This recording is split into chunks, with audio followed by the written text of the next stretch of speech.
देखिए, आज आपको प्रार्थना समय में सभा में दीपावली के बारे में विस्तार पूर्वक जानकारी दी जाएगी।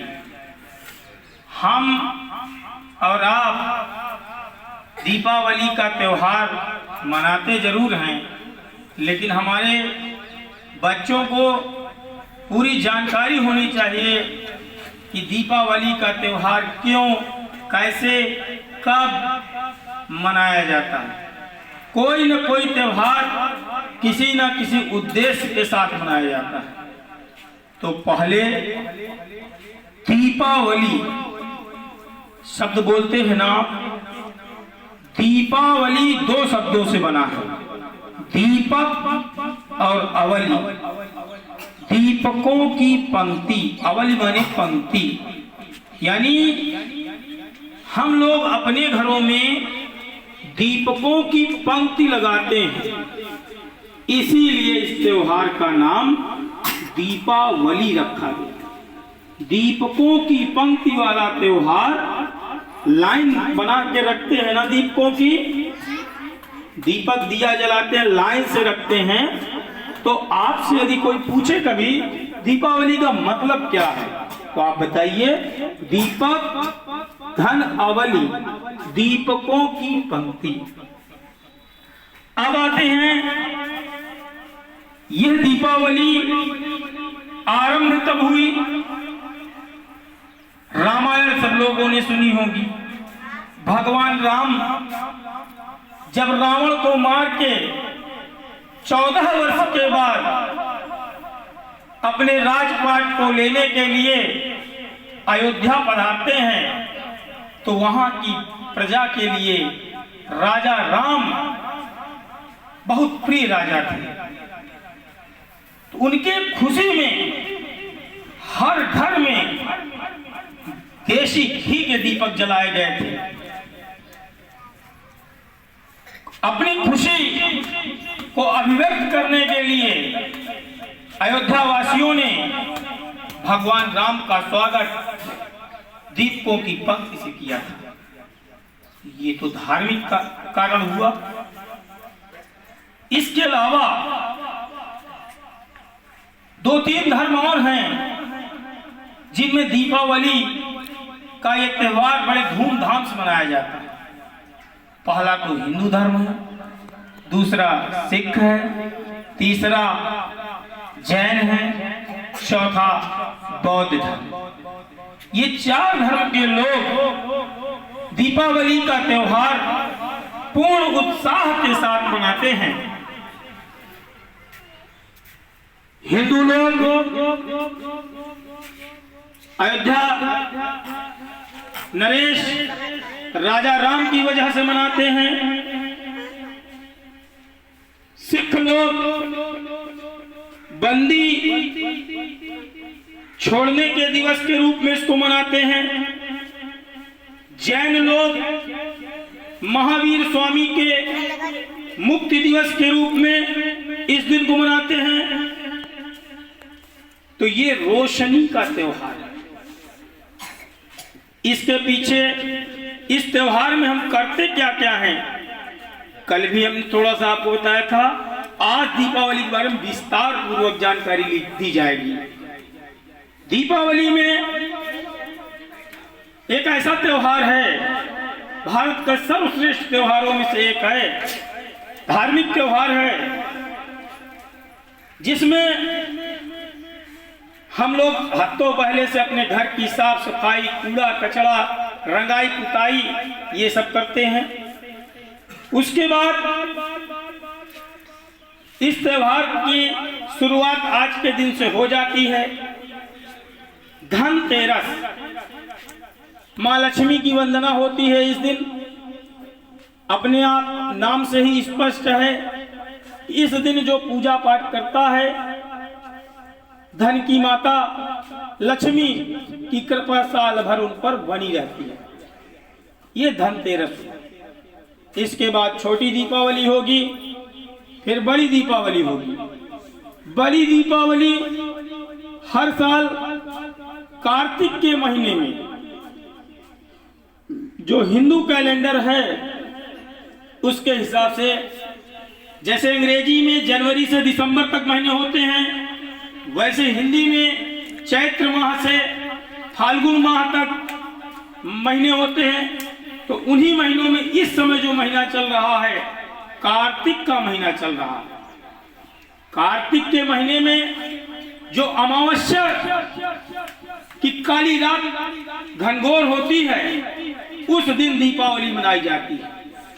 और दीपावली में इतने दीपकों की पंक्ति लगा दी जाती है कि प्रकृति तो अंधकार किए हुए है अमावस्या के दिन, लेकिन हम सब मिलके अपने दीपकों के बल पे प्रकृति के उस अंधकार को प्रकाश में बदल देते हैं।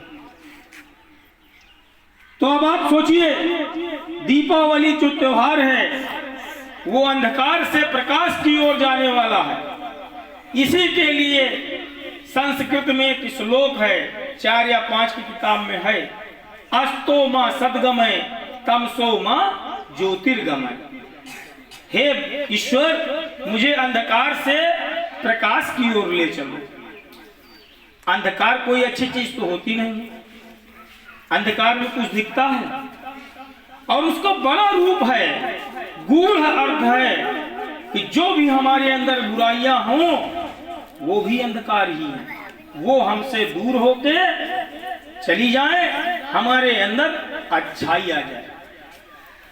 तो जब ये कार्तिक मास की अमावस्या पड़ती है और दीपों के त्योहार में आप दीपों की पंक्ति जलाते हैं, तो इसमें गणेश लक्ष्मी जी का पूजन करते हैं।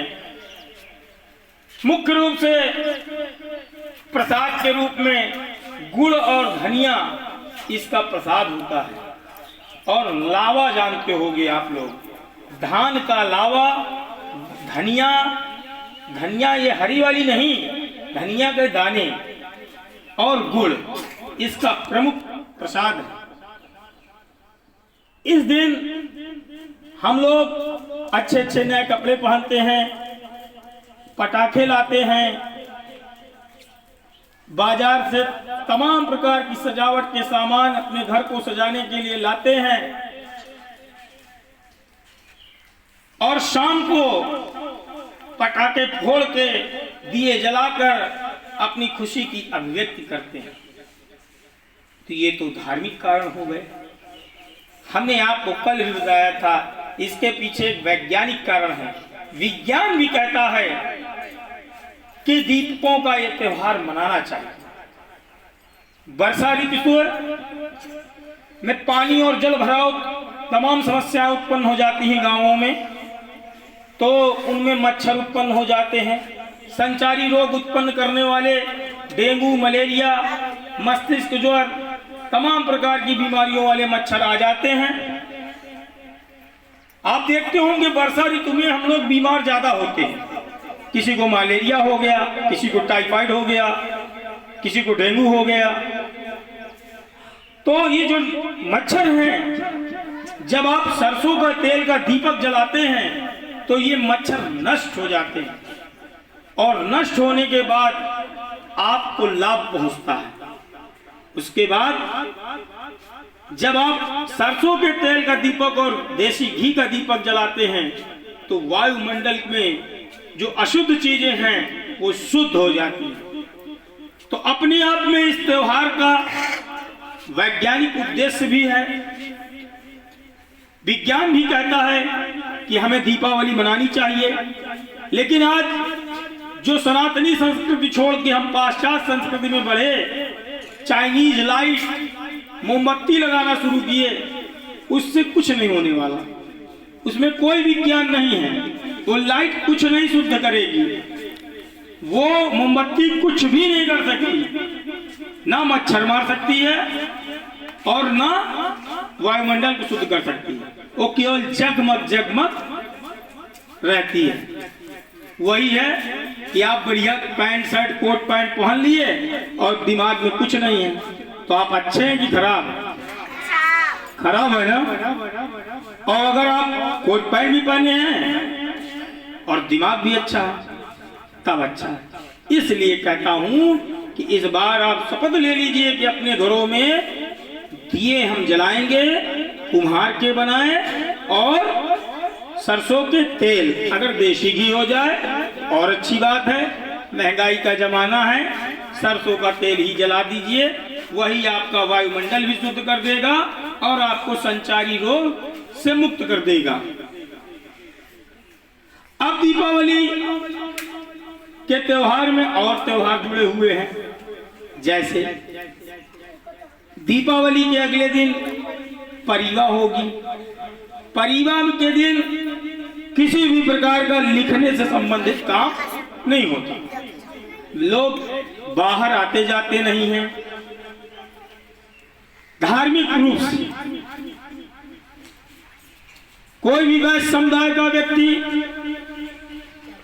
न उधार देता है न लेता है। इस दिन लोग केवल प्रभु को याद करते हैं। ऐसी मान्यता है कि परिवा के दिन जो आप करेंगे वही साल भर करेंगे। अगर परिवा के दिन आप पढ़ेंगे तो भी साल भर पढ़ेंगे। तो आपको परिवा के दिन चाहे आधे घंटे पढ़ लीजिएगा, पढ़ लीजिएगा। अगर वास्तव में यह मान्यता सही है तो शायद आपका कल्याण हो जाए। परिवा के बाद गोवर्धन पूजा होती है।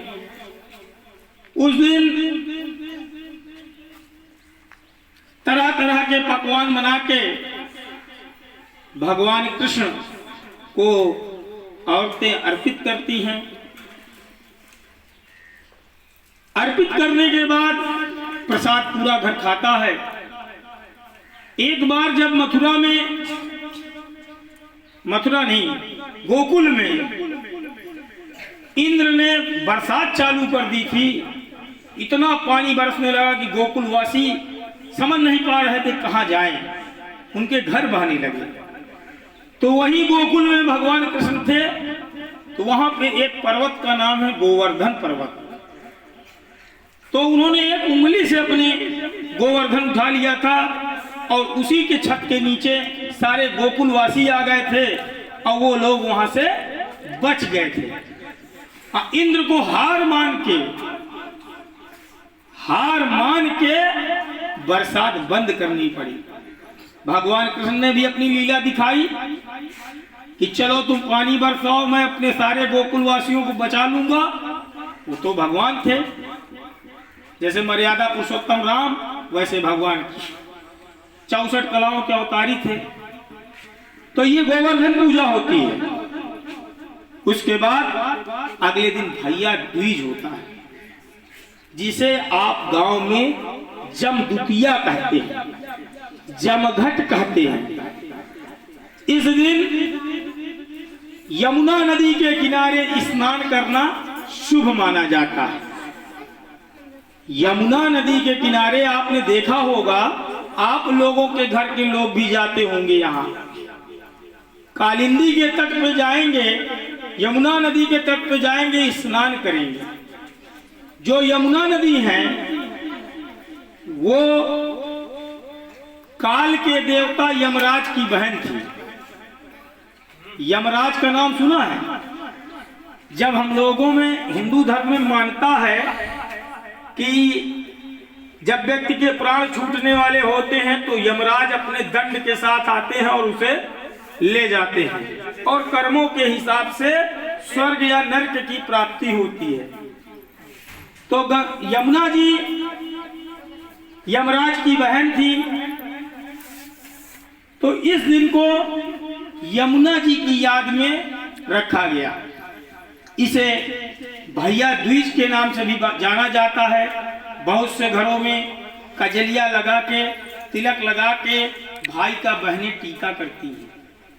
भाई बहन को रक्षाबंधन की समान उसके रक्षा करने का वादा करता है। तो ये तो लगातार 4 दिन के त्योहार हो गए। कार्तिक की अमावस्या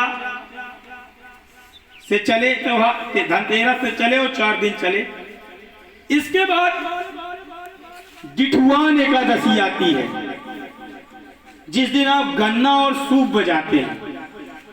गन्ना आता है, याद आ गया ना?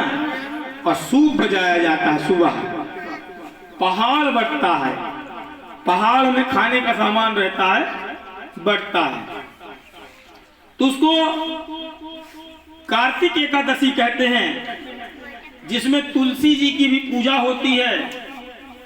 और जो हमारे ग्रामीण इलाके हैं उनमें लोग तरह तरह की रंगोलियां अपने घरों में बनाते हैं। उस दिन सीढ़ियां बनाते हैं अपने घर के पास, और माता लक्ष्मी और भगवान गणेश से कहते हैं आप हमारे घर आइए, प्रवेश कीजिए। धन की पोटलियां बनाई जाती हैं। अब वैश्य समुदाय में तो हम जानते हैं कि ऐसे होता है, आपके यहाँ जैसा भी होता हो, रंगोली बनाते हैं, तमाम प्रकार के काम करते हैं।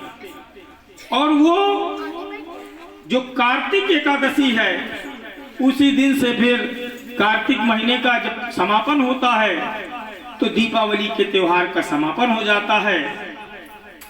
फिर हम माघ के महीने में अगहन के महीने में आ जाते हैं, जहाँ पे पूर्ण शीत ऋतु अपने स्वभाव में आ जाती है। तो ये है दीपावली का त्योहार। इसमें सावधानियां, सबसे बड़ी सावधानी छोटे बच्चों के लिए, पटाखे फोड़िए, कम धुएं वाले फोड़िए, कम आवाज वाले फोड़िए। दूसरी चीज, अपने किसी न किसी बड़े अभिभावक के साथ फोड़िए। तो हमने आज आपको जितना हमारे पास ज्ञान था उतना हमने आपको देने का प्रयास किया। आपसे यदि कोई पूछे दीपावली के बारे में, सहर्ष इसी तरीके से आप बताइए, दीप धन अवली बराबर दीपावली, दीपकों की पंक्ति।